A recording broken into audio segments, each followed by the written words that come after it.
திருநெல்வேலி அரசு சித்த மருத்துவக் கல்லூரியில் பல ஆண்டுகளாக உள்கட்டமைப்பு வசதிகளுக்காக போராடி வரும் மாணவர்களின் சிரமங்கள் குறித்து விளக்குகின்றது இந்த செய்தி தொகுப்பு.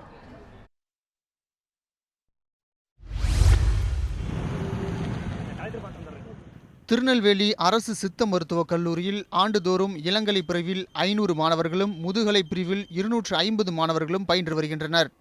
இவர்களுக்கு பாடம் கற்பிக்க 2 பேராசிரியர்கள் மட்டுமே நிரந்தரமாக இருப்பதாகவும் 45 உதவி ஆசிரியர்கள் தற்காலிகமாக பணியாற்றி வருவதாகவும் கூறப்படுகிறது. மேலும் இந்த மருத்துவக் கல்லூரி மருத்துவமனையின் அனைத்து பிரிவுகளிலும் ஏராளமான நோயாளிகள் சிகிச்சை பெற்று வருகின்றனர்.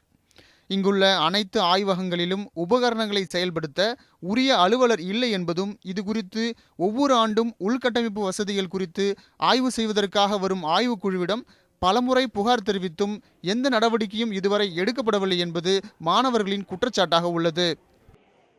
இப்போ இந்த காலேஜில் தொடர்ந்து ஒரு 3 ஆண்டுகாலமாக ஒரு போராட்டங்கள் பண்ணிகிட்டே இருக்காங்க, கோரிக்கைகள் வச்சுட்டே இருக்கிறாங்க. இங்கே பட்டப்படிப்பு படிக்கிற மாணவர்களுக்கு எந்த ஒரு வசதியும் இல்லை, வகுப்பறையும் இல்லை, அதோட பெஞ்சு ஃபர்னிச்சர் முதன்மை கொண்டு இல்லை. அது மட்டும் இல்லாமல் பார்த்தீங்கன்னாக்கா ஆய்வகங்கள் எந்த ஒரு இதுவும் இல்லை, எந்த ஒரு ஆய்வகமும் உருப்படியாக இல்லை. எது எடுத்து போனாலும் 1-2 தான் இதாக ஃபங்க்ஷன் ஆகுது, மீதி எல்லாமே அப்படியே பண்ணிருக்கோம்.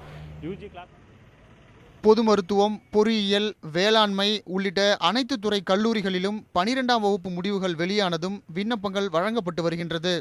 ஆனால் சித்த மருத்துவத்தில் ஒவ்வொரு ஆண்டும் காலதாமதமாகவே விண்ணப்பங்கள் வழங்கப்படுகின்றன. இதனால் இந்த துறையில் சேர விரும்பும் மாணவர்கள் சிரமத்திற்கு உள்ளாவதாக கூறப்படுகிறது. அப்படின்னா அதாவது எல்லா கோர்ஸுக்கும் அப்ளிகேஷன் கொடுத்த கடைசியில் இவங்க எல்லாமே அப்ளிகேஷன் கொடுக்குறாங்க. இதனால் திறமையான மாணவர்கள் சித்தாவுக்கு வர்றது பாதிக்கப்படுது. நிறைய பேர் சித்தா எப்போ கால்ஃபர் பண்ணுறாங்க அப்படின்னு சொல்லி கேட்டுக்கிட்டே இருக்கிறாங்க. பல பேருக்கு ஃபோன் பண்ணுறாங்க. ஃபோன் பண்ணி எப்போ அப்ளிகேஷன் கொடுக்கும்போது சொல்லுங்கள் அப்படின்னு ரொம்ப ஆர்வமாக கேட்குறாங்க. அவங்க ஆர்வமாக கேட்குறதுக்கு எங்களால் பதில் சொல்ல முடியல.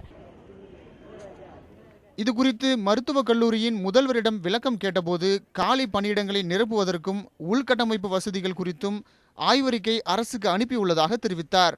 மாணவர்களின் அடிப்படை தேவைகளை அரசு நிறைவேற்றி சித்த மருத்துவத்துறையை வளர்ச்சி பெற தமிழக அரசு உதவ வேண்டும் என்பது மாணவர்களின் எதிர்பார்ப்பாக உள்ளது. சுடலைக்குமார், நியூஸ் 7 தமிழ், திருநெல்வேலி.